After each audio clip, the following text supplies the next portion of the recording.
Bismillahirrahmanirrahim. Assalamualaikum warahmatullahi wabarakatuh. Waalaikumsalam warahmatullahi wabarakatuh. Alhamdulillah. Alhamdulillahilladzi akrama man syaa bihubbil khairati hubbit ta'ati fa'anahum 'alaiha. Fasalatullahi wa salamuhu ala habibina wa syafi'ina wa maulana sayyidina Muhammad imami ahli khair wa akrami ahli ta'at wa ala alihi al-muttahharina wa ashabihi tayyibin wa tabi'ina lahum bi ihsanin ila yaumiddin.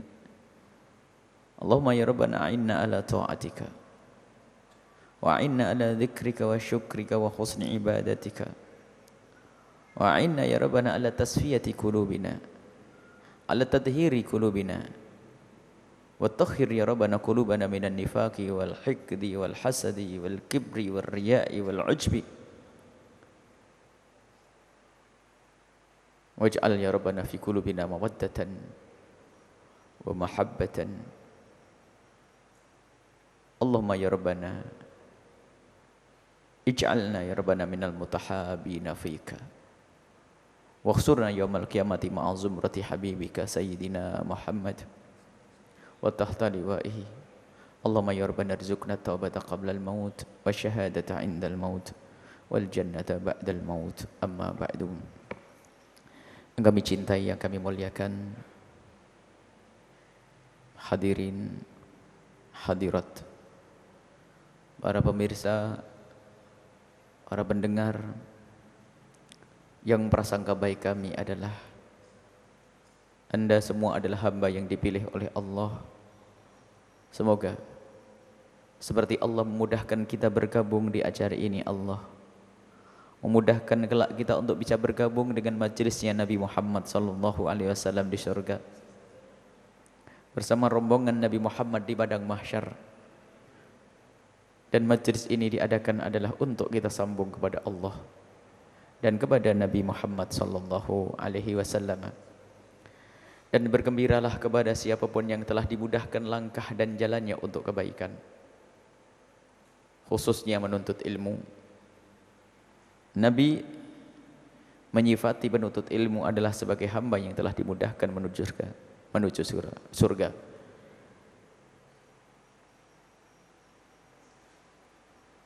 Man salaka tariqan, hadis Nabi, man salaka tariqan yaltamisu fihi aw fiha ilman sahalallahu lahu tariqan ilal jannati. Jika ada seseorang yang telah dimudahkan oleh Allah langkahnya untuk menuju tempat menuntut ilmu, maka sesungguhnya Allah telah memudahkan langkahnya untuk menuju surga.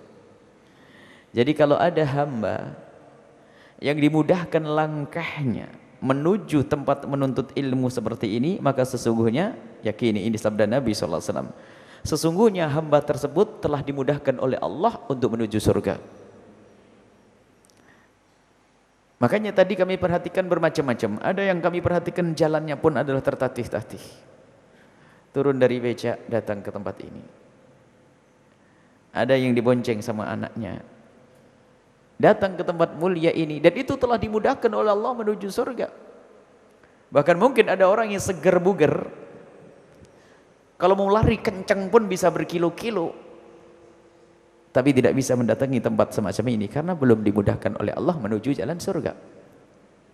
Maka harus kita syukuri keberadaan kita di tempat ini, dan bawa orang-orang yang ada di sekitar kita untuk menghadiri majelis semacam ini, majelis kemuliaan, untuk kita belajar mencari ridho Allah Subhanahu wa taala, membersihkan hati kita, belajar amal lahir dan belajar membersihkan hati lahir batin yang bersih hingga sambung kepada Allah Subhanahu wa taala, mendapatkan keridhaan Allah Subhanahu wa taala. Itu tujuan kita. Kemudian setelah kita mensyukuri kehadiran kita di tempat ini, pandanglah hamba-hamba yang belum bisa menghadiri tempat semacam ini dengan pandangan kasih sayang, bukan pandangan merendahkan. Wah, haji kumbal tidak mau ngaji, bukan begitu.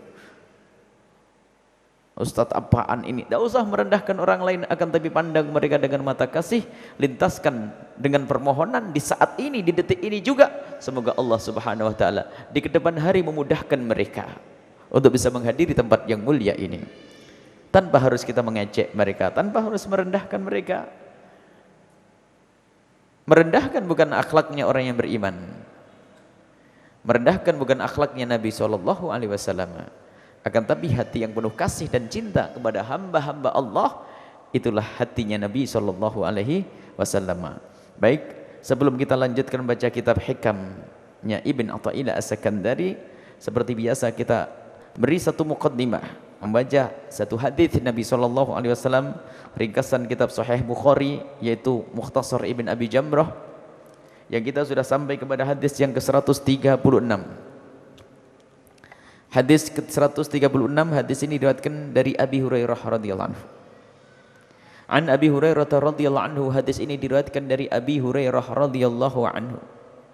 Yaqulu, beliau berkata, beliau bercerita, qala, telah bersabda, An-Nabiyyu sallallahu alaihi wasallam, Nabi Muhammad sallallahu alaihi wasallam, Nabi pernah bercerita dan bersabda, man, siapa pun, barang siapa, tidak terbatas, bukan orang yang di Mekah, bukan orang yang di Madinah, bukan orang yang di Arab, bukan orang yang di Arab, bukan orang yang hidup pada zaman Nabi, bukan orang yang hidup setelah zaman Nabi, semua, man, barang siapa yang merasa kenal Nabi, dengar ini, yang merasa dirinya kenal Nabi, itulah yang diseru dan disebut di dalam kalimat man. Man barang siapa, laki perempuan. Man bukan untuk laki saja, tidak, perempuan tidak masuk, tidak. Man untuk semuanya. Man, hei orang yang merasa sebagai man di sini, yang merasa dirinya sambung dengan Nabi. Man barang siapa ihtabasa, menyimpan, memelihara, membesarkan, membuat atau membesarkan di sini farasan, kuda. Dan kuda ini contoh secara lahir, tapi ada makna di balik contoh ini. Man ihtabasa, barang siapa yang membiarkan, memelihara farasan, satu kuda, fi sabilillahi, diniatkan untuk jalan Allah, berjuang di jalan Allah, imanan dengan penuh keyakinan bahwasanya ada balasan dari Allah, imanan billahi, karena iman kepada Allah, wa tasdiqan biwa'dihi, dan karena meyakini, mempercayai akan janji Allah. Lihat janjinya orang yang berinfak di jalan Allah. Ada infak di jalan Allah, pahalanya besar sekali. Fa inna, ketahuilah sesungguhnya, shiba'ahu, kenyangnya kuda yang dipiara tersebut, yang dipelihara tersebut, wariyahu, dan juga puas minumnya kuda yang diberi air minum, bahkan warawthahu, kotorannya yang dibuang itu semuanya, wabalahu, kencingnya kuda itu, fi mizanihi, masuk timbangan amal baiknya, yaumal kiamati, di hari kiamat. Faras, lafaz maknanya adalah sapi, kuda. Akan tapi di situ ada makna yang lebih luas lagi, adalah siapapun yang mempersiapkan untuk perjuangan di jalannya Nabi Muhammad SAW, maka semua yang ada pada sesuatu tersebut akan menjadi amal yang memberat, menjadi berat timbangan amalnya. Zaman Nabi adalah zaman perang dengan kuda. Tapi zaman sekarang lihat, perjuangan dengan dakwah, perang pemikiran, mencetak para ulama, mencetak pemuda-pemuda yang berakidah yang benar, seperti lembaga pendidikan agama, pondok pesantren, madrasah, dan seterusnya. Ini adalah mencetak para pejuang-pejuang Nabi Muhammad SAW. Dan jika ada orang membuat satu usaha, boleh. Dan alhamdulillah hari ini kita menemukan orang-orang semacam ini, berkata, aku ingin membuat usaha, tapi usaha ini separuh untungnya untuk perjuangan ini. Ada manusia seperti itu. Ada orang yang berjuang berkata, aku akan usaha, semoga dengan usahaku ini nanti aku bisa membantu perjuangan masjid, pondok pesantren dan seterusnya. Subhanallah. Kalau seandainya orang ini hidup pada zaman Nabi pasti menyiapkan kuda. Cuman karena kuda sekarang tidak dibutuhkan untuk perang kan? Mana ada butuh perang zaman sekarang kuda? Tidak. Kalau seandainya orang-orang yang kami sebutkan yang hidup di zaman ini, kami menemukan ada orang belum apa-apa usaha bilang insya Allah nanti 10-50% dari hasilnya adalah untuk perjuangan pesantren. Ajib. Belum berjuang dia. Dan di saat dia sudah memulai, maka ketahuilah kalau itu adalah usaha mulai dari, kalau pakai mobil, seandainya usahanya pakai mobil untuk perjuangan pondok, buka usaha, mobilnya bensinnya yang dituangkan jadi kebaikan, asapnya kebaikan, ulinya kebaikan, uli kotornya kebaikan yang bakal ditimbang, semuanya perjuangannya itu akan dihitung oleh Allah Subhanahu wa taala. Ini orang cerdas. Dan kita menemukan ada orang yang punya usaha memang untuk kehidupan keluarganya, tapi ternyata beliau menyisihkan dari perjuangannya ini adalah untuk perjuangan Nabi Muhammad. Ketahuilah, semua jerih payahnya akan dihitung oleh Allah Subhanahu wa taala. Ayo sekarang kita menyiapkan kuda-kuda modern, kuda-kuda zaman sekarang. Apa yang kita siapkan untuk perjuangan Nabi Muhammad SAW? Bahkan ada seseorang yang bekerja sudah berkata, belum bekerja, bukan urusan zakat. Nanti gajiku berapa persen aku gunakan untuk perjuangan Nabi Muhammad SAW. Maka keringatnya yang keluar waktu kerja itu akan dihitung sebagai amal baik. Tinggal niatnya. Niat pentingnya lintasan-lintasan di dalam hati. Tapi begitu sebaliknya. Ada hamba yang tidak pernah punya lintasan kemuliaan. Dia dimudahkan oleh Allah usaha dengan kekayaan yang ada di benaknya. Aku harus buka perusahaan baru lagi. Membuka perusahaan baru lagi, setelah perusahaan baru lagi terus. Tidak pernah ada lintasan-lintasan untuk kemuliaan. Kenapa itu semuanya? Karena dia dijauhkan oleh Allah dari kemuliaan. Tapi ada hamba Allah yang dimudahkan urusan rezekinya, dia bakat mencari uang, akan tapi pikirannya adalah untuk perjuangan umat Nabi Muhammad. Dan kita menemukan zaman sekarang ini. Termasuk pejuang-pejuang ini selama ini, baik yang terlihat dan tidak terlihat itu, pikirannya adalah di saat bekerja adalah selalu bagaimana segera punya untung bisa membantu. Sampai di saat membantu, tidak bisa membantu pun menangis mata. Saya belum punya penghasilan Ibu ya. Tidak apa-apa, selagi tidak punya penghasilan. Niatmu adalah sama. Keinginanmu adalah sama. Dan begitulah hendaknya orang yang beriman. Menyiapkan kuda peperangan. Kuda zaman sekarang adalah untuk menyiapkan lembaga-lembaga, media-media, semuanya untuk menghentikan kekafiran, menghentikan kemungkaran, berjuang melawan musuh-musuh Allah yang mereka berjuang juga untuk memerangi kita. Maka kita pun harus bisa memerangi mereka dengan kemampuan kita. Zaman-zaman modern, peperangan tidak lagi dengan senjata fisik, akan tapi perang pemikiran. Budaya, kita setiap hari diperangi, diserang. Setiap hari di rumah kita diserang dengan budaya-budaya mereka. Sehingga anak kita diam-diam mengintip cara berpakaiannya orang kafir. Lihat, kalau programnya pondok saja, maka kami himbau kepada semua para pejuang, para ustadz, hendaknya seperti itu. Kalau kata guru mulia, berpikir yang besar, mulai dari yang kecil.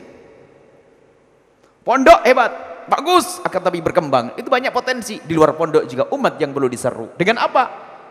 Dengan media dan seterusnya. Dan terarah. Kita punya program besar.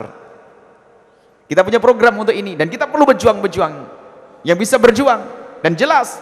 Bahkan kalau ada orang berjuang di sini bukan sekedar uangnya kalau bisa. Seorangnya pun berjuang, ayo. Dan kami cenderung rakus. Cuman rakus baik atau rakus jelek coba. Kalau ada orang nyumbang misalnya, ada orang bantu membelikan tanah, memberi tanah. Kita berkata, Pak Haji atau Bu Haji yang membeli tanah, jangan berharap buru-buru dibangun loh ya. Sebab membangun perlu biaya. Dia mengatakan nggak apa-apa, nggak usah dibangun. Tapi tanah kita terima karena program kita jangka panjang. Anak-anak kita masih kita sekolahkan, anak kita masih kita didik. Bakal hidup insya Allah nanti. Tanah itu bakal digunakan. Lalu kita tanya, kalau pengen cepat dibangun juga bisa sih. Pasti dia langsung tanya, gimana Bu ya caranya? ente yang bangun. Kadang-kadang ditawari begitu masih ragu. Masih ragu, sekarang saya tawari pilihan. Engkau yang beli tanah, kemudian ada orang lain kaya raya punya duit lalu yang membangun pondok ini, atau engkau yang memberi tanah, tak taunya Allah berikan rezeki banyak kepadamu bisa bangun di atasnya, pilih mana? Spontan, pilih yang ini saja pujian. Ah, bagus. Jadi dia bangun juga. Jadi kalau ngajak jangan tanggung, ayo. Bahkan tidak sampai di situ, anakmu kalau bisa berikan ke saya, nanti dididik bersama para ustadz-ustadz, nanti kalau jadi yang ngurusi pondokmu adalah anakmu kalau bisa. Kalau enggak cucumu, kalau enggak keturunanmu, kalau enggak, oh nah itu. Begitulah perjuangan tuh harus. Jadi enggak cukup.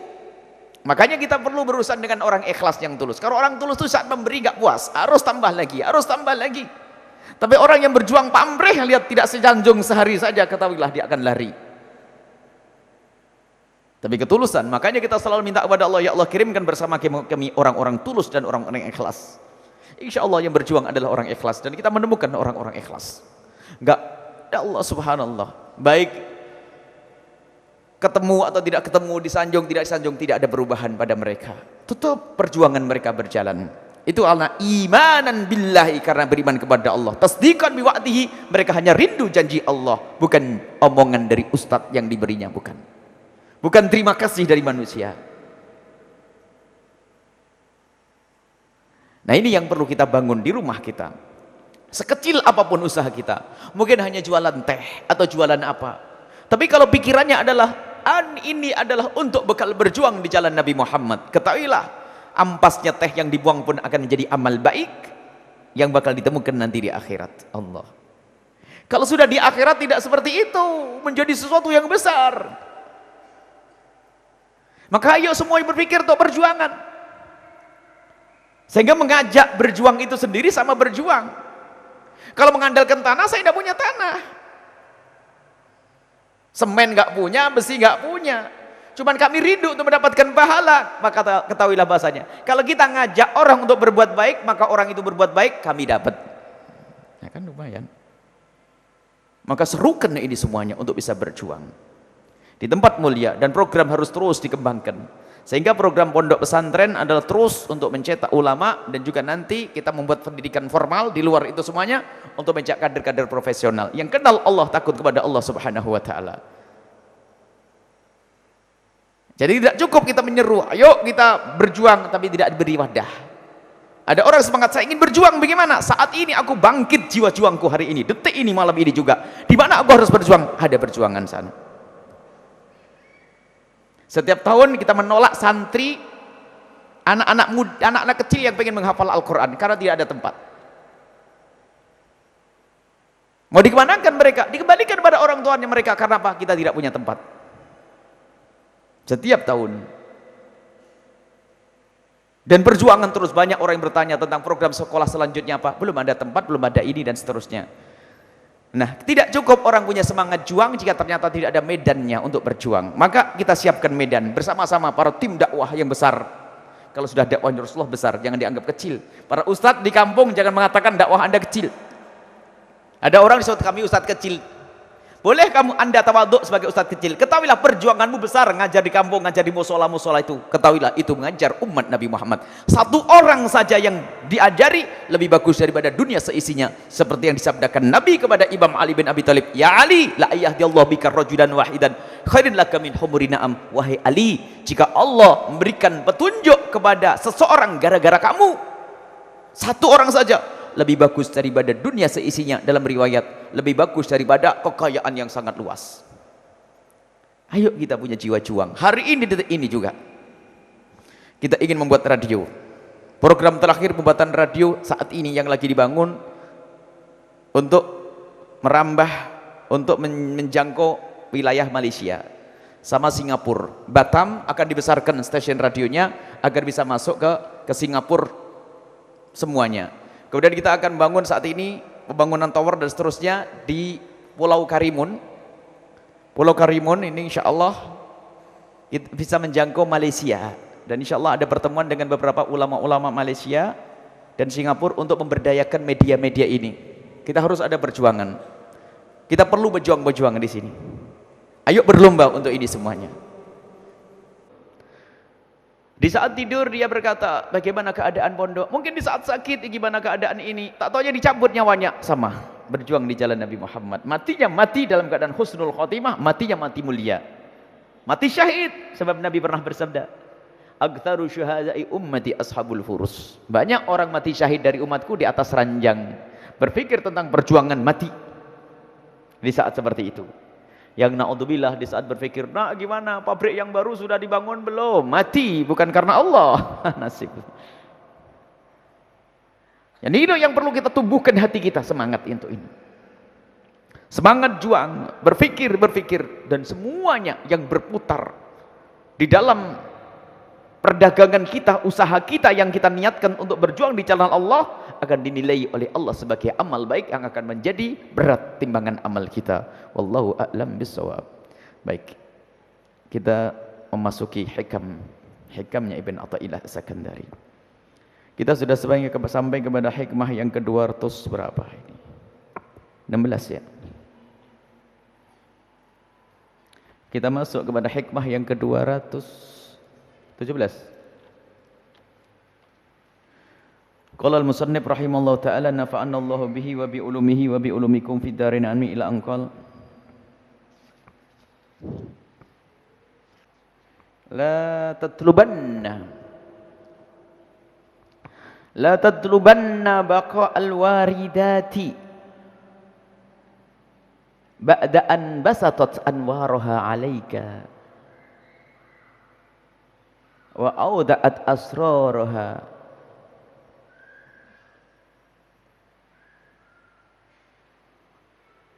falaka fillahi ghinan an kulli syai'in wa laysa yuhnika anhu syai'un. La tadlubanna baqa al-waridati. Jangan sekali-kali engkau mencari, meminta diabadikannya waridat yang datang kepadamu. Ingat waridat. Pada pertemuan yang lalu disebutkan bahwa waridat tidak ada gunanya jika tidak ada buah. Waridat itu adalah sesuatu yang sifatnya maknawi yang diberikan oleh Allah kepada seorang hamba. Di antaranya tiba-tiba dia menemukan rasa tentram di saat beribadah, kekhusyuan batin. Merasa nyaman di saat beribadah, itu waridat. Atau bahkan yang namanya waridat nanti bisa berbentuk sebuah pemberian dari Allah yang bisa dilihat, yaitu karamah.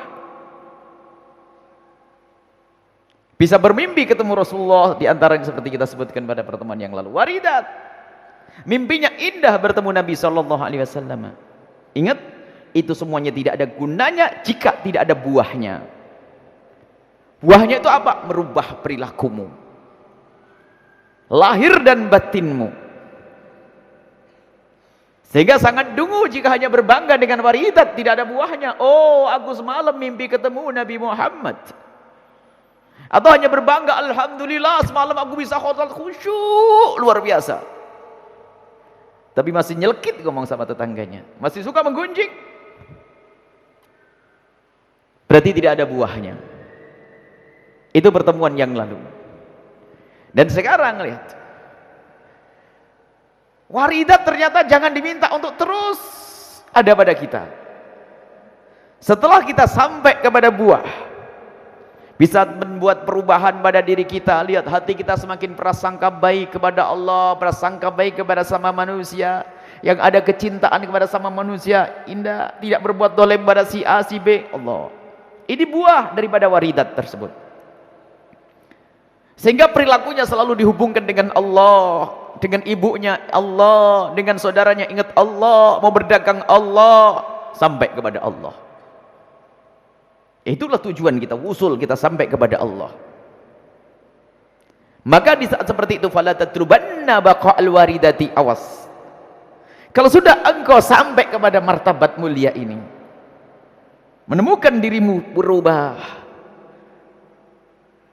husnudzon hatimu, akhlakmu semakin baik. Dikit-dikit ingat Allah. Maka jangan engkau balik mundur. Mikiri tentang waridat tadi. Keramatku mana tuh? Baik dalam bentuk cerita atau dalam bentuk harapan. Hanya bercerita, wah aku dulu begini, aku pernah begini. Termasuk yang tadi, mimpi ketemu Nabi, atau dia pernah bisa melihat apa, melihat aras dan sebagainya. Itu waridat. Waridat yang diberikan oleh Allah, kalau tidak ada buahnya, menjadi istidraj. Biarpun pertemuan dengan Nabi SAW, istidraj. Sebab kebaikan yang dilakukan oleh seorang hamba, setan itu luar biasa, benar itu kebaikan. La qaudanna lahum siratal mustaqim. Setan itu akan masuk di tempat-tempat yang baik. Di saat kita sudah berbuat baik, setan terus mengejar. Kalau kita bermaksiat, dibiarkan sama setan karena kamu sudah bersama setan. Seperti ini, di saat berbuat baik, setan masuk. Madakhil syaitan, tipu daya syaitan. Sehingga semestinya dia merasakan kelezatan bermunajat kepada Allah, beribadah kepada Allah. Bahkan di saat sesama manusia yang diingat adalah Allah. Aku ini kelihatannya urusanku dengan ibuku, tapi sebetulnya urusan dengan Allah. Maka tidak akan membentak ibundanya, tidak akan ngomong kasar dengan ibundanya. Dengan istrinya pun demikian, terus lihat. Maka jangan kembali lagi mundur. Mikirkan tentang waridat. Waridat itu dianggap seperti kendaraan yang menghantarkan kita kepada kemuliaan. Bisa juga waridat itu dimaknai sebagai tukang pak pos. Tukang pos, pak pos yang membawakan hadiah, yang menghantarkan hadiah. Kita perlu bersyukur kepada yang memberi, yang menghantarkan hadiah. Akan tapi, dan membawa hadiahnya. Akan tapi ketahuilah, hakikat syukur, apakah cukup kita menciumi hadiahnya, kemudian duduk manis dengan yang memberi, yang mengirimkannya, lupa bahwasanya ada yang memberi hadiah. Unik. Pak Posnya langsung, oh Pak Pos, Masya Allah. Atau mungkin hadiahnya dibuang begitu saja. Ini kebinger. Pak Pos yang menghantarkannya. Kita hormati karena dengan beliau nyampailah hadiah kepada kita. Tapi ketahuilah, intinya adalah hadiah. Di balik hadiah ada lebih besar lagi. Siapa yang memberi hadiah? Siapa yang menjadikan engkau bisa mimpi ketemu Nabi SAW? Siapa yang menjadikan dirimu menjadi seorang yang khusyuk di dalam melakukan sholat? Siapa yang menjadikan dirimu tiba-tiba di tengah malam bisa menangis? Allah. Dan tangis yang Allah berikan kepadamu menggugahmu untuk bisa berbuat baik di esok harinya. Itulah buah. Jangan hanya mikir tangis dan bercerita tentang tangis. Oh, aku waktu di Mekah aku bisa khusyuk dan seterusnya. Itu cerita. Tapi sekarang buahnya waktu pulang dari Mekah apa? Yang pernah ke Mekah. Yang sudah tahajudan di tengah malam aku bisa khusyuk, aku bisa berderai air mata. Itu tadi malam. Pagi harimu seperti apa? Makanya jangan sampai kita terpaku berhenti kepada tadi waridat. Orang kagum dengan keramat. Makanya sekarang Wali Songo pun yang sering digembar-gemborkan kan kisah tentang keramatnya. Padahal di balik itu ada kisah yang lebih hebat. Bagaimana akhlak Wali Songo, bagaimana kemuliaan Wali Songo dan seterusnya. Dan memang kita seneng ya, karena kita sudah budaya kita budaya ilmu kebal, aneh-aneh. Jadi kalau cerita Wali Songo diceritakan yang aneh-aneh, bisa terbang, bisa ini. Ya ada cerita beras apa pasir jadi beras di film-film Wali Songo aneh-aneh. Kita ingin buah daripada waridat yang diberikan oleh Allah pada Wali Songo, akhlak mereka, kesabaran mereka, kemuliaan mereka. Sehingga sampai hari ini pun ada orang pengen cari keramat. Pengen bisa begini puasa 40 hari, pengen bisa jalan di atas air. Pakai perahu enak selesai. Jalan di tembok. Jadi cicak saja. Terbang di atas. Naik pesawat 500.000 selesai. Khayalan. Sehingga sampai dikatakan nanti orang kalau sudah sampai kepada kemuliaan tidak butuh lagi dengan waridat-waridat tadi. Gak berpikir lagi tentang mimpinya dengan Rasulullah, tidak berpikir lagi tentang bicara khusyuk, karena apa? Dia selalu dengan Allah.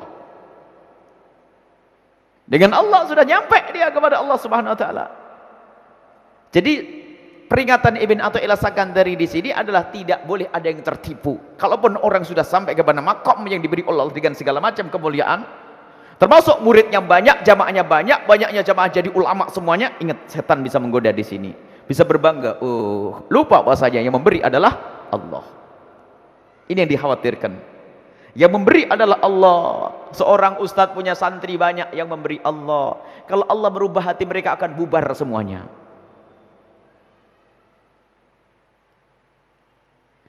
Sehingga akan muncul satu sifat-sifat mulia pada seorang hamba tersebut, yang dipikirkan adalah bagaimana dia dengan Allah, hatinya dengan Allah, bukan tentang waridat tersebut. Dia tidak sempat menggunjing, dia tidak sempat melakukan dosa. Kalaupun dosa kepleset, dia langsung kembali. Sehingga sampai dikatakan bahwasanya paling bahayanya adalah kejahatan yang dibungkus dengan bungkus kemuliaan. Dr. Muhammad Said Ramadan Al-Buti menyebutkan bahwa menjadikan setan tertawa, senang luar biasa adalah di saat kebaikan, gebiar kebaikan ini digunakan untuk kehinaan. Apa itu? Sampai dikatakan ada seorang seolah-olah mencari kemuliaan dengan mengajar seperti majelis semacam ini. Ini kemuliaan. Dan siapapun orang berkata ini majelis baik, majelis mulia. Tapi Allah tahu apa yang ada di hati orang yang mengadakan majelis, termasuk ini yang berbicara. Jika ternyata tujuannya apa? Untuk kehinaan dunia, makom, pangkat. Ada dunianya duit, tentunya uang, sanjungan, segala macam. Tertipu dengan ribuan manusia yang mengelumunya. Ini yang dikhawatirkan Ibn Athaillah Sakandari. Sehingga hanya berbangga dengan waridat. Ini adalah waridat, termasuk orang bisa khusyuk, bisa ngaji seneng, gak ada yang gundah, waridat. Akan tapi yang menjadi masalah adalah jika orang hanya terkagum-kagum dengan waridatnya, tidak melihat buahnya itu apa. Dan ini paling jahatnya manusia adalah dikatakan kalau menggunakan kebaikan tujuan untuk dunia, untuk kehinaan. Semestinya dunia tadi yang kita sebutkan dalam mukaddimah, ada orang bekerja cari duit untuk akhirat, luar biasa mulia, tapi ada yang sebaliknya. Sehingga muncul gesekan antara orang yang katanya ahli ilmu dengan ahli ilmu. Naudzubillah. Rebutan keramat, itu keramatku di aku gara-gara aku itu gitu. Yang sudah satu keramat yang punya dua. Itu gara-gara kurang ajar, macam-macam dia enggak tahu enggak. Diceritakan sama jamaahnya. Ada orang mati, ada orang sakit, kemarin dia ngomong kasar ke saya. Subhanallah. Baru ngomong kasar pulang ke rumah sakit, bangga. Bikin sakit orang. Wali itu bikin kemakmuran, kebaikan, bukan bikin sengsara manusia. Lihat. Baik. Jadi yang dikhawatirkan oleh Ibn Athaillah Sakandari, orang tertipu dengan gebiar. Setelah mendapatkan waridat, seharusnya waridat itu kebaikan yang dimudahkan oleh Allah, kesenangan berbuat baik, kemuliaan, termasuk tapi dikatakan oleh Dr. Muhammad Said Ramadan Al-Buti, bermimpi ketemu Rasulullah. Itu adalah hendaknya ada buah, dan kalau sudah sampai ada buahnya, jangan mengharap untuk balik lagi. Berarti kita mundur. Sehingga dikatakan dalam Jami' Karamatul Aulia oleh Syekh Yusuf Nabhani, di situ cerita tentang jika seorang waliullah, dan pernah kita bahas juga di sini. Seorang waliullah itu kalau di saat mendapatkan karamat bisa begini begitu, itu takutnya luar biasa. Takutnya luar biasa, takut dia senang dengan sesuatu tersebut, dan di saat dia senang dengan sesuatu tersebut berarti ditutup, dia tidak sampai kepada Allah. Sebab apa? Itu semuanya selain Allah. Berbangga dengan dia bisa terbang di awang-awang, dia bisa berjalan di atas air, dia bisa merubah ini. Kalau sampai terkagum dengan ini semua, batallah jadi wali dia. Makanya mereka menangis di saat punya ini. Bahkan di saat bisa kasyaf melihat batinnya orang, hati orang, menangis mereka. Lalu sekarang ada sok tahu ini saya tahu hatinya orang ini. Waliullah tuh nangis di saat punya martabat semacam ini, pengennya ditutup agar tidak melihat aibnya orang lain. Bahkan kalau melihat aibnya orang lain menutup. Itu kan ajaran Nabi SAW. Lah kok ada wali keramat ngelihat aibnya orang? Enggak ada itu. Kamu gini ya? Wow, oh kasyaf. Dusta, itu iblis yang membuat kasyaf. Dikatakan Dr. Buti. Ini kalaupun seandainya kita melihat orang bermaksiat, berzina sekalipun, tidak boleh kita bercerita kepada orang. Bahkan kadang ada dialog dengan ahli kubur, orang kubur ngaku dialog dengan wali, bahwasanya awas si fulan begini, hati-hati di sini ada satu orang dia megang masjid ini, dia begini-begini. Kok ada wali yang di dalam kubur sama yang hidup gunjing orang? Nggak masuk akal ini. Jangan percaya itu. Ini keanehan-keanehan dunia wali-wali palsu itu. Nggak pernah ada kisah-kisah Imam Syafi'i punya aneh-aneh ya.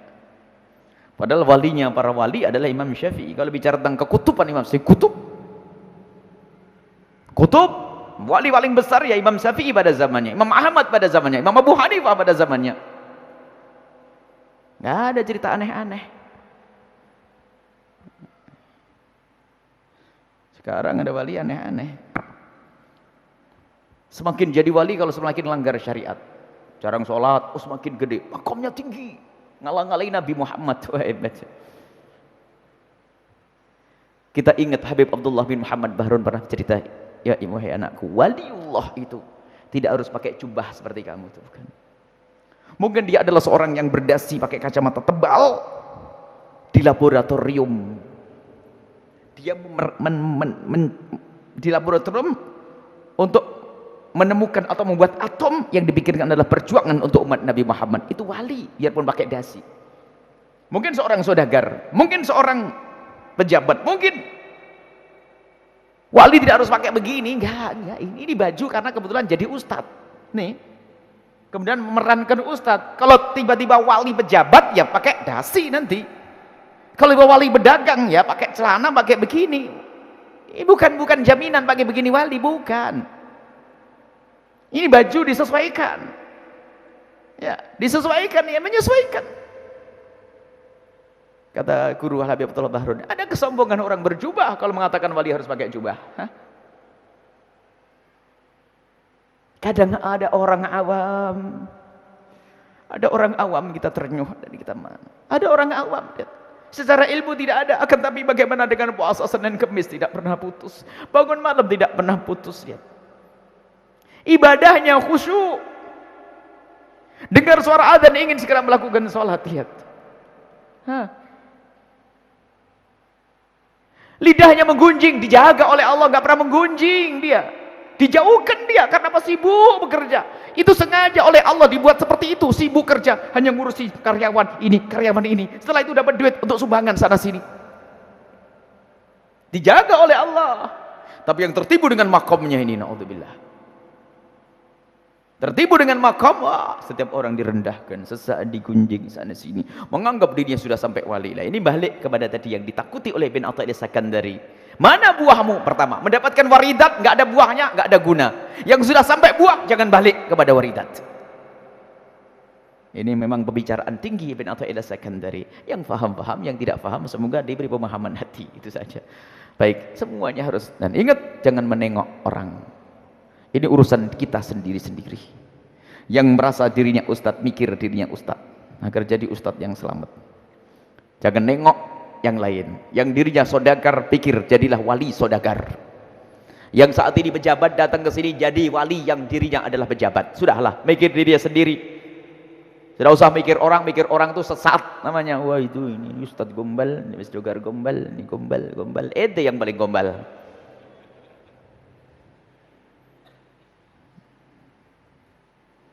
Dalam di saat Imam Ghazali rahimahullah ta'ala bicara tentang maratib para wali ini, berat. termasuk di dalam kitab Al-Kashfu wat Tabyin fi ghururil khalqi ajma'in yang kita baca di Ramadan yang lalu. Ternyata godaan yang paling besar untuk sampai kepada Allah adalah orang yang duduk di tempat seperti ini nih. Orang duduk di tempat seperti ini. Maqam ilmu. Oh, ini paling banyak jebakannya ini. Sebab setannya gede-gede yang goda itu. Wah, macam-macam. Aduh. Kita baca kitab Al-Kashf wa Tabyin, ternyata khusus orang yang menisbatkan dirinya bersama golongan ahli ilmu, itu rintangannya sampai berapa? 7, 8, atau 9. Yang lain, pedagang 1, 2 beres. Pejabat 1, 2 beres. Tapi untuk ahli ilmu, ini Masya Allah. Kalau begitu kami memohon dengan nama Allah. Memohon dengan nama Allah kepada semua yang menyaksikan. Doakan biar selamat. Ya, selamat dijaga hatinya. Dan bukan saja selamat kami. Jika seandainya, karena Imam Ghazali mengisyaratkan, di kalangan dunia ini kerusakannya adalah munculnya kebencian. Lalu ada gunjingan, hasud di antara para ulama. Maka doakan kami biar kami selamat. Amin. Kemudian jika ada orang yang ganggu kami, menggunjing kami, tidak baik kepada kami, doakan juga agar sadar dan selamat. Jangan didoain di sini, ya selamat semua. Kita tidak rela jika ada orang menisbatkan dirinya di ahli ilmu lalu tidak selamat. Dan kalau hati ini tidak benar, manfaat tidak ada. Ziarah kami dengan Syekh Muhammad Atiyah. Syekh Muhammad Atiyah. Beliau bercerita, menyebut 2 ulama di Hadramut. Yang satu tidak disebut namanya, dan beliau mengatakan dia punya karangan kitab banyak. Tapi orang tidak mau membaca kitabnya biarpun dicetak lek. Istimewa. Kenapa? Terbaca dari kitabnya itu ada bentuk kedengkian, ada hasud, ada iri kepada orang. Tapi lihat, Al-Habib Abdullah Asy-Syatiri hampir tidak mengarang kitab. Tapi hatinya bersih, perilakunya bersih. Wali besar beliau. Tidak mengarang berjilid-jilid kitab. Tapi mencetak rijal, ulama. Dan tidak ada ulama di Hadramut kecuali sambung silsilah ilmunya kepada Habib Abdullah Asy-Syatiri. Lihat. Makanya majelis harus kita bersihkan dari gunjingan, dari oloan, dari kedengkian, dari ini. Dan itu dari hati, maka doakan semuanya. Dan harus sering suarakan semacam ini. Karena kami berharap ada anak-anak kami yang belajar menjadi ulama yang selamat. Ini harus diingat terus. Jangan sampai tertipu. Imam Ghazali mengingatkan, walau al-ghibah mengunjing faqihatul fuqaha. Menggunjing itu adalah buah-buahannya para ahli fikih. Setelah majlis ngomongin si fulan, si ini, habislah. Dan keberkahan tidak ada, hancur semuanya. Dan jauhi majelis semacam itu. Kalau di sini berubah menjadi majelis jelek, tolong tinggalkan majelis agar Anda selamat. Biar dosa saya sedikit. Kalau semuanya diajak menggunjing, diajak ngomongin, banyak dosa saya. Dan akan turunkan musibah ke rumah kita sendiri. Kenapa kita ngomong seperti ini? Ini waridat ini. Allah menggiring orang bisa kumpul. Banyak sebanyaknya ini adalah Allah yang menggiring. Tapi jangan sampai ada yang tertipu di sini, termasuk yang ngomong ini. Kalau tertipu bubar semuanya. Jangan sampai kita itu dalam satu hadis diceritakan bahasanya. Ada orang di dalam surga itu bingung. Ngelihat di dalam neraka lalu ngomong, loh itu kok di neraka? Iya kok di neraka. Siapa? Itu kan guru kita yang ngajari kita, kenapa di neraka? Allah. Yang diajari polos, hatinya bersih, tapi gurunya kotor, hatinya di neraka. Ibu rela begitu? Bapak rela begitu? Oh didoain biar selamat hati kami itu. Ngeri itu. Muridnya di surga, gurunya di neraka. Alhamdulillah. Coba di neraka. Astagfirullah. Semoga Allah mengampuni dan menyelamatkan kita semuanya. Dan guru-guru mulia yang kita kenal dan yang tidak kita kenal. Dan juga anak-anak kita semuanya, calon-calon ulama, santri-santri ini, ulama yang selamat, yang dijauhkan dari dengki. Maka jangan didekatkan anak-anak Anda kepada majlis yang digunakan untuk seperti itu, kekotoran. Sebab majlis ini waridat. Tapi jangan tertipu dengan majelis berbangga, dengan ini hatinya kotor, enggak selamat. Masuk neraka. Kemudian dikatakan ini oleh Ibn Athaillah Sakandari pungkasannya. Falaka fillahi ghinan, kalau sudah engkau sampai kepada Allah, kenal Allah dengan hatimu, cukup, enggak perlu balik lagi kepada wasilah tadi. Kalau sudah orang kenal Allah, enggak pengen terbang di awang-awang, jalan di atas air, waridat tadi, cukup dengan Allah. Kalau sudah kenal Allah, dengan Allah yang lain tidak butuh lagi. Walaysa yuhnika anhu syai', akan tapi ketahuilah, tidak ada dari semesta, semua selain Allah tidak bisa menggantikan Allah. Tidak bisa menggantikan Allah. Tidak bisa menjadikan kau cukup lalu kau tidak butuh kepada Allah. Seandainya telah dikumpulkan raja-raja hebat mulai dari Fir'aunnya, Qarunnya dengan kekayaannya, presiden-presiden negara adidaya kumpul mendukung Anda, tidak akan menjadikan Anda cukup kepada Allah. Ketahuilah Anda tetap butuh kepada Allah. Enggak mungkin nafasmu, gerakanmu, apalagi nanti di akhirat. Jadi sehebat apapun dunia ini, sehebat apapun waridat yang kau dapat, enggak ada apa-apanya. Karena yang kau tuju bukan itu semua. Yang kau tuju adalah Allah. Kalau sudah kenal Allah, dikit-dikit dengan Allah, semuanya adalah dengan Allah, maka ketahuilah sampai kepada Allah. Ini orang selamat. Maka jangan sampai tertipu dengan selain Allah. Tadi disebutkan para waliullah di saat punya keramat dohir, mereka takut jangan-jangan ini istidraj. Bahkan berkata, pantaskah aku mendapatkan kemuliaan seperti itu? Disanjung orang, ada orang berkerumunan di sekitarnya, pantaskah aku dikerumunin orang? Seperti Imam Ali Zainal Abidin berkata, Imam Ali Zainal Abidin berkata, kalau seandainya mereka tahu apa yang ada di dalam hatiku, niscaya mereka tidak akan kumpul bersamaku. Allah. Lihat orang hebat, wali besar, cucunya Nabi Imam Ali Zainal Abidin, satu-satunya keturunan Sayyidina Husain yang selamat, yang hadir di padang Karbala karena sakit sehingga selamat. Di saat dikerumunin orang, disanjung orang, tidak mengatakan memang saya pantas dikerumunin. Siapa dulu saya? Enggak.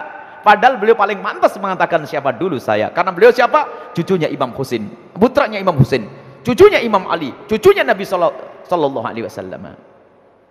Mengatakan, kalau seandainya mereka itu tahu, mereka kok ngerumunin aku. Kalau seandainya mereka tahu apa yang ada dalam hatiku, niscaya mereka bubar. Allah. Ini orang hebat begitu masih mikir begitu. Ini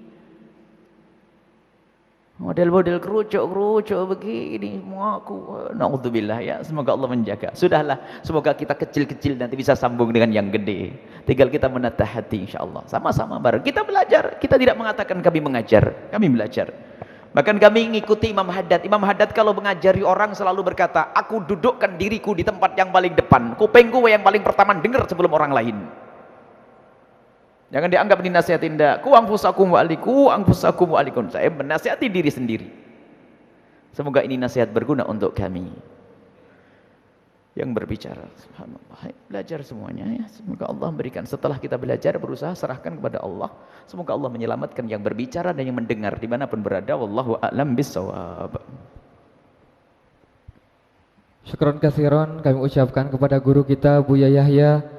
Semoga ilmu yang kita dapatkan bisa kita amalkan dalam kehidupan kita sehari-hari, sehingga Allah memberikan kepada kita keselamatan dan kesejahteraan di dunia sampai akhirat. Amin ya Allah ya Rabbal Alamin. Selanjutnya kita masuki sesi tanya jawab kepada hadirin hadirat yang ingin bertanya. Kami persilahkan satu penanya dari bapak-bapak dan satu penanya dari ibu-ibu dengan masing-masing satu pertanyaan.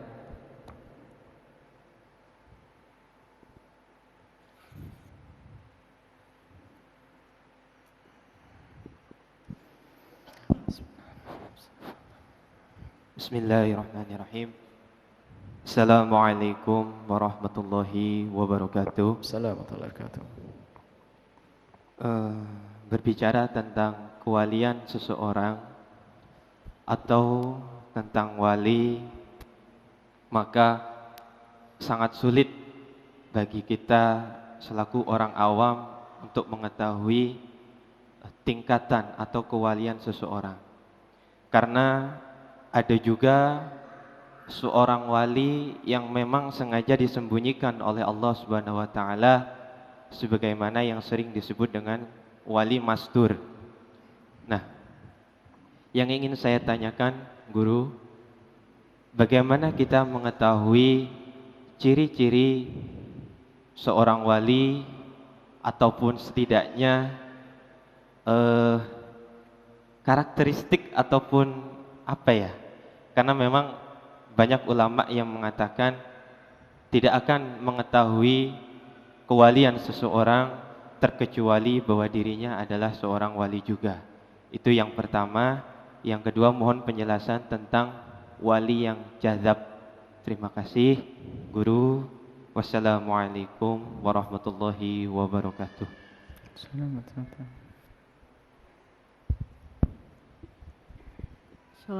warahmatullahi wabarakatuh. Assalamualaikum warahmatullahi wabarakatuh.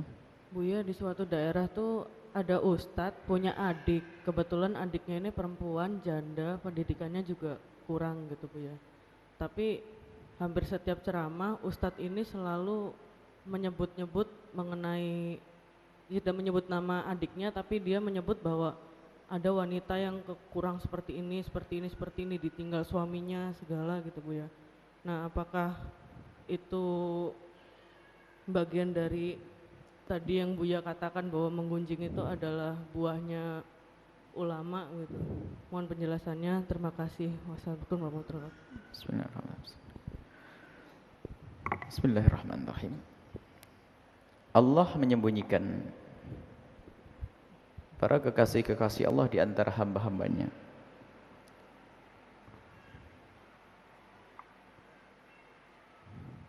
Innallaha yuhibbu min ibadihi al-atqiya al-akhfiya. Termasuk wali tingkatnya tinggi adalah al-atqiya al-akhfiya, yang tersembunyi. Idza hadaru lam yu'rafu, jika ada enggak ada yang tahu kalau itu wali. Wa idza ghabu lam yuftaqadu, kalaupun pergi pun enggak ada yang mencari. Sebetulnya pendidikan yang penting itu bukan kita melihat ke sana, melihat ke diri kita sendiri. Bagaimana kita membangun husnudzan, mungkin di kiri kanan kita adalah waliullah. Kita berprasangka baik kepada orang yang ada di kiri kanan kita. Mungkin dia adalah waliullah. Adapun ciri-ciri umum waliullah adalah orang yang dikatakan, difirmankan oleh Allah dalam hadis qudsi,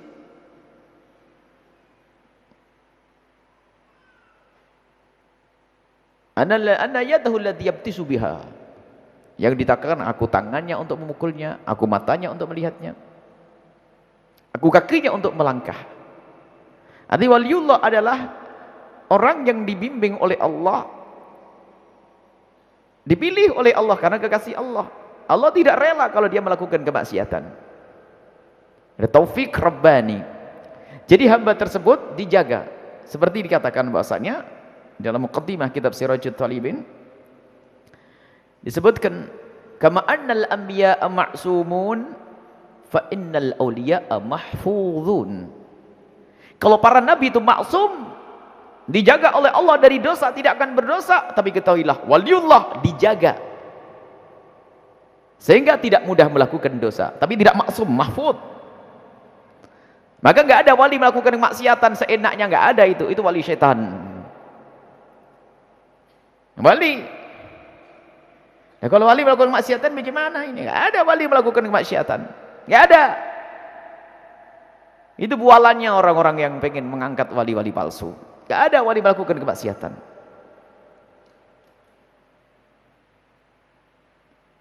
Nah, ini harus dipahami makna ini. Wali adalah menjaga. Kama annal anbiya'a ma'sumun fal awliya mahfudun. Nabi maksum dijaga oleh Allah karena dicintai oleh Allah, dan para kekasih Allah dijaga oleh Allah. Sehingga susah melakukan keharaman. Ia melakukan dosa tapi mudah kembali kepada Allah Subhanahu wa taala. Tapi kalau sudah berbangga dengan dosa, tidak akan menjadi waliullah. Ini sudah. Kalau ternyata ada orang yang melanggar syariat, dihukum dengan syariat. Kalau masalah ngukumi wali itu urusan Allah, bukan urusanmu. Sehingga ada halaj. Tahu halaj? Halaj adalah orang yang setelah itu dikatakan sebagai waliullah. Karena dia punya kalimat yang maksiat dia. Maksiatnya bukan maksiat seperti zina, lebih gede daripada zina dan seterusnya. Yaitu apa? menyekutukan Allah. Anal haq, aku adalah Tuhan Allah. Nah, tapi kok dikatakan wali? Dia waktu mengatakan anal haq, dianggap oleh para ulama kalimat syirik. Karena dianggap sebagai kalimat syirik, dipenggal lehernya. Setelah dipenggal lehernya ada tanda darahnya mengucapkan syahadat dan darahnya wangi. Sehingga para ulama berhusnudzon. Jadi waktu mengatakan anal haq, dia tenggelam dalam dunia kecintaan kepada Allah. Sehingga yang ia ucapkan anal haq, yang ada hanya Allah. Semuanya adalah ciptaan Allah. Anal haq. Ditafsiri setelah itu. Tapi kapan? Setelah dipenggal lehernya baru diakui wali. Maka hari ini kalau ada orang maksiat lalu dikatakan wali, penggal dulu lehernya, kalau baunya wangi baru dianggap wali. Gitu loh, selesai. Jangan dibuka celah-celah ini. Bapaknya wali besar, anaknya pemalas, tidak pernah ngaji, macam-macam melanggar nih. Sama muridnya dikatakan wali, penggal dulu lehernya, baru nanti kalau darahnya wangi, baru kita anggap wali, kita ziarah kuburnya nanti. Ini syariat, pedang syariat, memenggal leher itu. Jadi syariat ditegakkan, jangan orang jangan diberi bualan dengan cerita wali ini. Minum minuman keras, ya minuman keras, cambuk dulu. Setelah dicambuk nanti kok ada tanda-tanda, berarti dia wali. Cambuk dulu kalau minuman keras. Wali melanggar Allah, enggak masuk akal wali melanggar Allah bagaimana? Begitu saja majdub. Orang majdub. Majdub itu yang ditarik dirinya kepada Allah sehingga dunia ini tidak dirasa. Ya. Jadi kayak orang di dunia tidak seperti dunia. Tapi majdub hakiki. Ada majdub, wali majdub artinya apa? Dirinya sudah dengan Allah, tapi martabat di dunia dengan manusia dianggap seperti gila. Kita orang majdub seperti gila, karena apa? Akalnya sudah tidak ada kesadaran. Diajak ngomong nyambung Allah, nyambung Allah. Tapi majdub beneran. Sekarang majdub palsu. Kalau urusan majdub sama duit tok sama perempuan enggak majdub. Ini kan musibah. Duit 100.000 tahu, 5.000 tahu. Majdub dikasih duit, cantik perempuan jelek lah, ini sama lihatnya ini. Majdub ini perempuan lirik begini sama duit seneng majdub ini. Ini gara-gara bapaknya keburu meninggal belum sempat didik anaknya majdub. Nah, majdub kalau majdub hakiki ada ditemukan, ada wali majdub di Jawa Timur, salah satu guru mulia menyatakan ada seorang wali majdub. Memang betul matanya itu bukan mata maksiat, ngelihat perempuan kayak ngelihat perempuan. Tiba-tiba mukuli perempuan di bokongnya perempuan di pasar, pok. Tapi bukan karena syahwat kan, pok. Tiba-tiba ngasih isyarat perempuan itu sudah lama pengen hamil, besok hamil. Tapi nggak pernah cowel-cowel, nggak pernah hayal syahwat, ini ada. Tiba-tiba di pasar ngebuki bokongnya orang. Secara syariat haram kan? Tapi majdub, kalau dapat duit kasihkan sama orang. Ayo, yang majdub palsu ini, duit pilih, alhamdulillah, majdub-majduban. Hingga pada suatu ketika ada orang jualan di pinggir pak jalan, mukulin orang kan haram. Ada beberapa orang nggak mau pergi. 7 menit kemudian, 5 menit truk nabrak, yang nggak mau pergi mati. Ini kan ketabrak truk. Ini majdub, memang nggak, orangnya nggak aneh, nggak. Ya begitu memang keadaannya. Majdub beneran itu.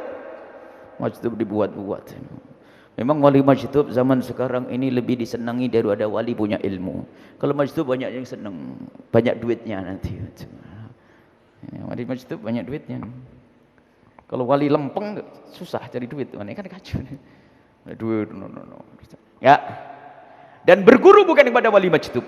Gurumu bukan wali majdub. Kalau ada wali majdub, dia adalah orang yang majdub seperti orang makom gila. Orang gila ketahuilah surga itu. Dan dia dengan Allah. Orang gila dari kecil mati masuk surga. Sudah itulah makomnya wali majdub, di dunia adalah gila. Adapun masalah kedekatan dengan Allah, itu adalah makom tinggi di hadapan Allah. Sudahlah. Ini yang harus kita tegakkan. Ada. Saya melanggar, sudah selesai, ditegur kalau Anda cinta. Makanya nanti ada husnudzon, dan setelah husnudzon enggak boleh suudzon. Anda husnudzon kepada guru, husnudzon. Tapi kalau guru melakukan keharaman, tidak ada husnudzon lagi. Tapi juga tidak boleh suudzon, ditegur, diingatkan. Enggak ada suudzon di sini. Ingat ya. Husnudzon, barangkali. Tahu kenyata benar-benar melakukan kemaksiatan. Ditanya, ditegur, maka menggunjing tidak berlaku dalam dunia wilayah. Dunia perwalian nggak ada. Sekarang lihat di balik angan-angan, wah dia begini, fitnah begini, fitnah begitu, fitnah begini. Alhamdulillah yang difitnah, yang nasib yang menfitnah ini. Gunjing sana, gunjing sini, nasib yang menggunjing, yang untung yang digunjing. Makanya hati-hati. Apalagi yang digunjing wali beneran, naudzubillah, habislah kita. Nggak ada wali majdub bukan untuk kita berguru dengannya. Berguru kepada wali majdub, diajak majdub nanti. Kalau berguru dengan ahli ilmu, wali ilmu. Dr. Muhammad Sa'id Ramadan Al-Buti adalah seorang alim yang punya bapak Mullah Ramadan Al-Buti. Dan beliau dikatakan oleh Sayyid Alwi Al-Maliki bahwasanya abahnya ini adalah waliul ulama, alimul aulia Allah. Walinya para orang alim dan alimnya para wali. Berpegang kepada syariah tegas, ada aneh-aneh. Sekarang semakin aneh semakin tinggi pangkat walinya. Ini kan dunia kocak sudah, dunia kacau itu. Sehingga orang istiqomah nggak laku. Nah, Ros harus gandeng ini. Sehingga kadang-kadang disetting sedikit aneh biar orang kagum kalau ente wali. Jadi anak kiai harus sedikit aneh-aneh nanti. Kalau ndak aneh ndak cepat jadi wali kan. Nah, ini macam-macam ini. Musibah tidak istiqomah. Ingat jangan suudzon kepada orang lain. Baik itu ada masalah wali majdub. Majdub adalah diangkat akalnya, dia makomnya seperti orang gila, tidak wajib melakukan ini itu karena dia orang gila. Adapun masalah kedekatan kepada Allah, itu adalah urusan dia dengan Allah Subhanahu wa taala. Tapi wali yang hendaknya kita jadikan guru adalah wali. Adapun wali mastur mungkin membantu kita, mungkin ini wali mastur bab lain. Jadi ada wali mastur, wali masyhur yang harus kita hormati, kita muliakan secara lahir. Wali mastur untuk bangun husnudzon kita kepada Allah. Adapun wali majdub adalah apa? Untuk apa wali majdub? Ya untuk kembali lagi untuk kita bisa berhusnudzon kepada orang-orang yang akalnya hilang itu.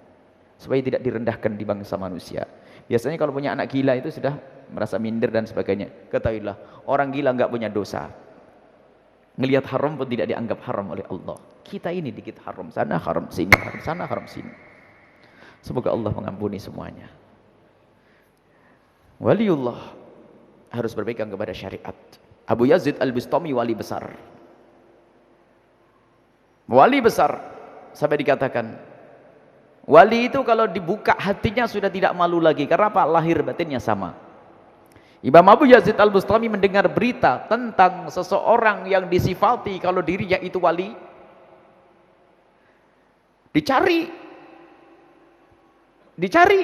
karena rindu. Seorang wali, seorang soleh akan rindu kepada waliullah. Ditunggu di masjidnya lagi melakukan sholat. Keluar dari masjid, buang ludah di tembok masjid, ditinggal. Wa kaifa yu'manu bi asrarillahi ma lam yuhafid ala syara'illah. Gimana akan mendapatkan sir dari Allah? Syariat zahir saja tidak dijaga. Maka enggak ada wali melanggar syariat zahir. Enggak ada wali, siapapun dia itu wali palsu, selesai. Jangan diracuni orang untuk percaya wali-wali palsu. Kalau sudah melanggar syariat, penggal lehernya dulu, kalau darahnya wangi, menulis dari Allah, baru kita anggap wali. Ini harus kita ketegakkan. Ini walian semacam ini. Coba biasanya lihat. Kalau sudah senang yang wali-wali yang aneh itu lihat obrolannya, gunjing, ngobrolan sampai jam pagi, tahajudnya mana. Ini mah obrolannya ngaco-ngaco. Ada gunjingan, ada ini. Biasanya wali-wali palsu itu ceritanya aneh-aneh, tidak membangun ilmu, tidak mendidik orang. Mungkin melihat orang melanggar syariat pun diam saja, enggak ada semangat amar ma'ruf nahi mungkar. Karena wali palsu. Semoga Allah menjadikan kita semua wali tersembunyi. Kalau Allah menjadikan wali kepada kita, wali tersembunyi agar tidak menjadi fitnah untuk anak-anak ya. Semoga disembunyikan wali tersembunyi. Kalau sudah wali masyhur, anaknya kena fitnah. Anaknya wali, merasa anaknya wali, enggak mau dididik akhirnya. Semoga disembunyikan. Jadi wali tersembunyi. Enggak usah punya keramat-keramat terlihat sudah. Keramat kita adalah nanti inda rabbil alamin. Keramat kita adalah nanti inda Rasulillah sudah. Di dunia sudah wajar saja semacam ini, rajin ngaji, belajar, mau pergi ya pakai sepeda, nyebrang laut ya pakai kapal, mau ke sawah ya sudahlah. Kalau mau sujud di depan Ka'bah sana ya naik pesawat dulu, enggak usah yang aneh-aneh ngelipat bumi dan sebagainya. Sudah. Enggak usah diketahui orang kalau punya keramat. Agar apa? Aman buat kita dan aman buat anak kita. Kadang jadi fitnah buat anak-anak. Sehingga selalu kana abi wa kana jiddi. Oh, abahku punya keramat, jidku punya keramat, abahku punya keramat, kakek punya keramat. Iya, abah ente sama kakek ente. Angge selalu sibuk dengan keramat jiddi wa abi. Abi wa kana jiddi wa kana abi wa kana jiddi. Abi bapak dan entenya. Hanya berbangga sana sini dengan bangga dengan dia anaknya si fulan. Fitnah berarti keramat abahnya untuk anaknya. Jadi fitnah. Semoga Allah menjadikan kita semua wali mastur. Supaya tidak jadi fitnah untuk siapapun. Allahu a'lam bishawab. Gunjing ada. Kalau kita berbicara tentang seseorang, misalnya ada seorang perempuan yang subhanallah setelah dicerai begini. Lah kalau tidak mengisyaratkan kepada orang dan yang nggak ada yang faham, tidak termasuk menggunjing. Tapi kalau ada isyarat yang mengarahkan, yang menjadikan orang faham, menggunjing. Misalnya kemarin ada orang pakai, misal ada ustadzah baru ngisi pengajian di sini, ya kan? Biarpun makanya ada seorang ustadzah, seorang ustadzah ceramah di sini, ceramah di sebuah masjid. Nah, ini orang langsung paham kan? Baru kemarin ustadzahnya ini kan. Berarti saya gunjing.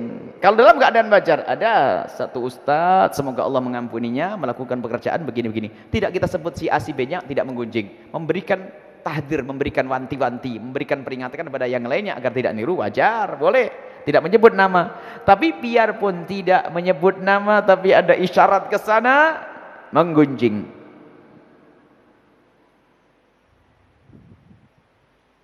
Menggunjing. Awas, hati-hati. Memberikan isyarat kepada satu orang, menggunjing. Kalau orang yang diajak bicara itu faham. Oh, itu maksudnya. Bahkan kadang bukan menggunjing juga, bab menfitnah juga, orang mereka-reka sehingga salah duga juga, akhirnya orang lain masuk di dalam dugaan orang tersebut, kacau.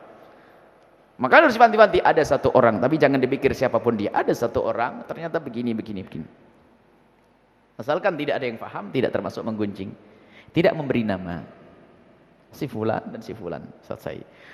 Hati-hati dan harus hati-hati menggunjing. Makanya Dr. Muhammad Ramadan Al-Buti dalam syarah hikamnya, subhanallah luar biasa. Termasuk beliau itu mencermati majelis beliau yang sangat besar.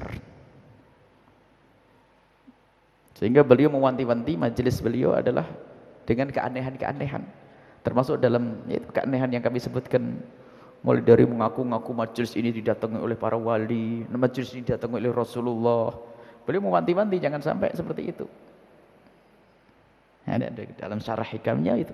Masalah mimpi ketemu Nabi, beliau sangat hati-hati, sangat menjaga agar muridnya tidak terjerumus dalam hal itu. Makanya kami membaca dari Dr. Muhammad Said Ramadan Al-Buti, orang yang meninggal di mimbar, dibom di mimbar, masya Allah, enak beliau saat ini.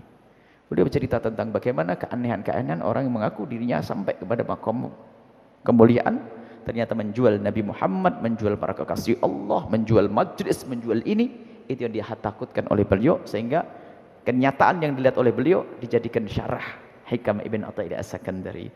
Dan kita hanya membaca saja, tapi yang kita inginkan adalah semua di tempat ini semoga ahli surga.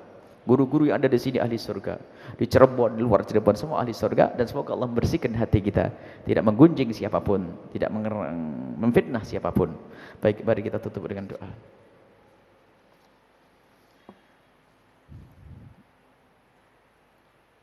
Majelis Sabtu pagi dan Ahad pagi jangan lupa di pesantren Al-Bahjah, di media televisi dan radio. Televisi yang ada MNC TV, TV 9, BBS TV, Cirebon TV, Radar TV, dan TV Batam dan yang lainnya. Mungkin kalau dibaca terus bosannya, hafallah semuanya. Cuman ini dengar oleh beberapa media yang di luar. Dan jangan lupa yang jauh, www.buyayahya.org, nanti bisa dilihat program-program dan jadwal-jadwal. www.buyayahya.org. Baik, insyaallah. Dan kemudian pengajian dengan Umi rutin Tadhkirah Hadramiyah Sabtu yang akan datang tanggal jam 15.45 di Islamic Center ya. Kemudian Majelis Al-Bahjah, yaitu program tahun ini kita membuat majelis sebanyak-banyaknya yang didatangi oleh para ustadz Al-Bahjah. Insyaallah besok malam jam 8 malam 27 Jumatil Awal atau 17 Maret di Gang Kiai Sujai, Desa Junjang, Arjawinangun, Kabupaten Cirebon. Dan kepada siapapun yang ingin tempatnya dikunjungi Majelis Al-Bahjah, bisa melapor dan sekaligus menjadi tim untuk menghidupkan majelis di pelosok-pelosok dan di daerah-daerah yang belum ada majelisnya. Baik, ini termasuk program terbaru kita, memperbanyak majelis Al-Bahjah. Baik, ini saja. Mari kita tutup dengan doa. Pulang dengan hadis Nabi, semua ingin berjuang. Pondok ini punya hajat besar untuk membuat pembangunan secepat mungkin untuk pemukiman. Semoga Allah menggerakkan ahli surga yang bisa berjuang di situ. Pemukiman. Dan siapapun kalau ke sana lihat apa yang terjadi di pondok, pembangunan dan sebagainya. Biarpun nggak punya duit. Lihat saja, lihat. Ternyata saat itu tergerak hatinya kerentek, ya Allah. Di saat bilang ya Allah begitu, tulus dikabul oleh Allah, besok jadi banyak duit. Atau nanti bisa berbicara kepada orang lain, bisa bercerita. Jangan nunggu ada proposal datang ke rumah Anda, nggak ada datang proposal nanti. Anda yang datang. Cari kemuliaan, Anda datang. Anda ngelihat sendiri program Al-Bahjah. Kalau nunggu proposal, saya datang nanti nggak datang. Apalagi tiba Al-Bahjah yang minta duit, nggak ada nanti ya. Nggak ada. Jangan dipercaya ada tim mengaku tim Al-Bahjah ngerengek keliling minta duit, tidak ada. Ini harus kita batasi juga. Supaya tidak ada orang yang menyalahgunakan nama Al-Bahjah untuk keliling minta duit, mulai dari minta kambing korban, minta ini, minta itu, nggak ada itu semuanya. Ya, ini saja. Tapi kalau saling dari mulut ke mulut, oke. Kemudian dimasukkan ke rekening yang jelas. Rekening itu akan dilihat oleh semuanya. Setiap hari ada laporan, duit masuk, keluar masuk. Semua tim tahu itu. Dibuka, nggak ada yang tersembunyi. Nggak ada yang masuk ke sakunya ketua yayasan, kiainya, nggak ada semuanya, insya Allah aman ya. Dan penggunaannya pun diketahui oleh semua. Ini untuk apa, untuk ini, untuk apa, untuk ini. Dikontrol oleh semuanya. Baik, itu nasihat dari guru mulia Habib Abdullah Baharun. Ada kita hati-hati urusan dana itu. Baik. Bismillahirrahmanirrahim. Alhamdulillahirabbil alamin. Allahumma shalli ala sayyidina Muhammad wa ala ali sayyidina Muhammad. Irhamna wa la tu'adzibna wansurna wa la takhdhulna wa afina wa la tumridna wa akrimna wa la tuhinna wa athirna wa la tuthir alaina innaka ala kulli syai'in qadir. Allahumma ya Allah, ya Allah, ya Allah. Muliakan kami Allah dengan hati-hati yang bersih, hati yang penuh dengan kerinduan kepadamu ya Allah, kecintaan kepadamu dan kepada kekasihmu Nabi Muhammad, melebihi dari selain engkau dan selain kekasihmu Nabi Muhammad. Mudahkan kami untuk melakukan ketaatan ya Allah, agar kami semakin dekat kepadamu ya Allah, dan jauhkan kami dari segala kemaksiatan lahir dan batin kami ya Allah. Maka kami mohon ya Allah, di majlis mulia ini ya Allah, jauhkan kami dari dengki kepada sesama kami yang kadang datang tiba-tiba. Kecewaan kami dengan keberhasilan saudara kami, kekecewaan kami dengan keberhasilan kawan kami, kadang tiba-tiba datang di hati kami. Kami mohon hilangkan kedengkian di hati kami ya Allah. Gantilah dengan cinta. Maka kami mohon, jika ada orang yang berhasil lalu kami mendengki, tambahkan keberhasilannya dan hapus kedengkian kami.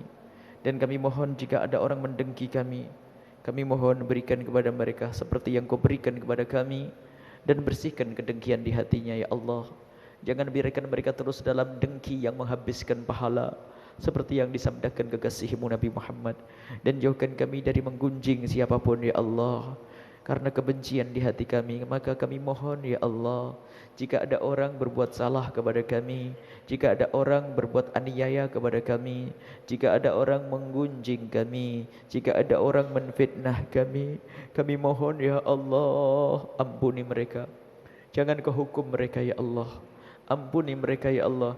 Dan jadikan hati kami jangan kau jadikan hati kami mendendam kepada mereka. Ampuni mereka ya Allah, ampuni mereka ya Allah. Kami takut mendendam, sebab di saat kami mendendam, membenci dan mendengki, kami akan menggunjing dosa besar yang kadang tidak dirasakan oleh pelakunya. Jauhkan kami dari menggunjing sesama kami. Maka kami mohon ya Allah, siapapun yang pernah kami gunjing, angkat derajat mereka dan lapangkan hati mereka, dada mereka untuk maafkan kami kelak ya Allah di akhirat ya Allah. Kami takut dengan dosa-dosa itu ya Allah. Ya Allah, angkat kami menjadi kekasih-kekasih-Mu yang tersembunyi ya Allah. Angkat kami menjadi wali-wali-Mu yang tersembunyi ya Allah.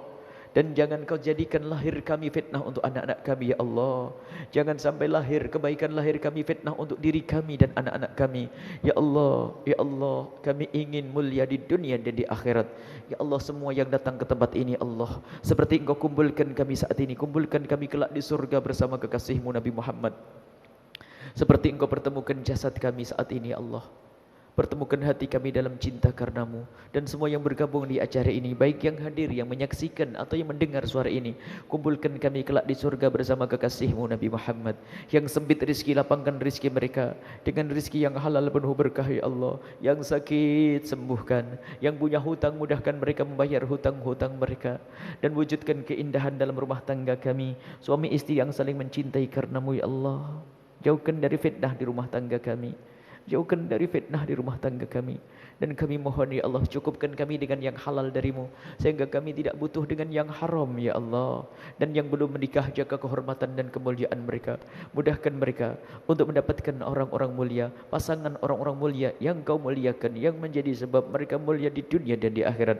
Dan kami mohon ya Allah, jadikan semua kenikmatan yang Kau berikan kepada kami menjadi kami semakin giat untuk beribadah kepada-Mu. Dan jangan sampai kenikmatan itu menjadi musibah untuk kami ya Allah.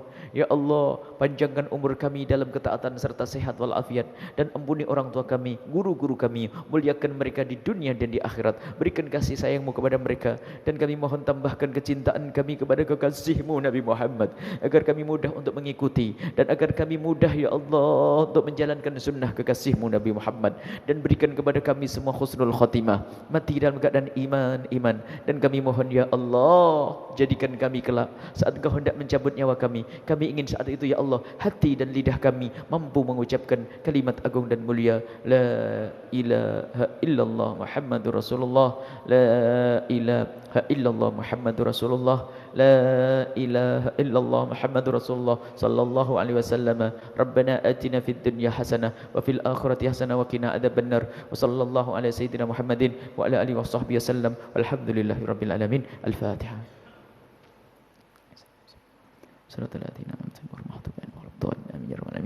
Terima kasih, mohon maaf dan mohon doa selalu. Wabillahi taufiq hidayah. Assalamualaikum warahmatullahi wabarakatuh.